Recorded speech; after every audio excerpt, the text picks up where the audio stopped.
মান কত হলে রেখা দুইটা পরস্পর লম্ব হবে? প্রথমে লিখি প্রদত্ত রেখার সমীকরণ। প্রথমটা আছে 2x - y + 7 = 0, দিলাম 1। পরেরটা 3x + ky - 5 = 0, এটা দিলাম সমীকরণ 2। এখন লিখি 1 নং রেখার ঢাল বললাম m1 সমান, রেখার ঢাল বের করার সিস্টেম -x সহগ নিচে y সহগ, তাহলে উপরে x সহগ 2, y সহগ -1, তাহলে পেলাম 2।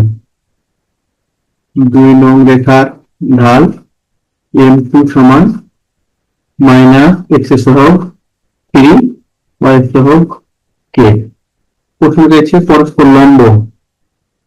দেখো প্রশ্ন মতে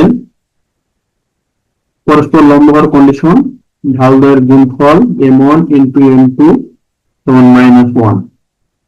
তাহলে দুইটা সরলরেখা পরস্পর লম্ব হবে, তার শর্ত m1 × m2 = -1। যদি বলতো পরস্পর সমান্তরাল হবে তাহলে হতো m1 = m2, তাহলে এটা হলো সমান্তরাল, আর গুণফল সমান -1 হলে লম্ব।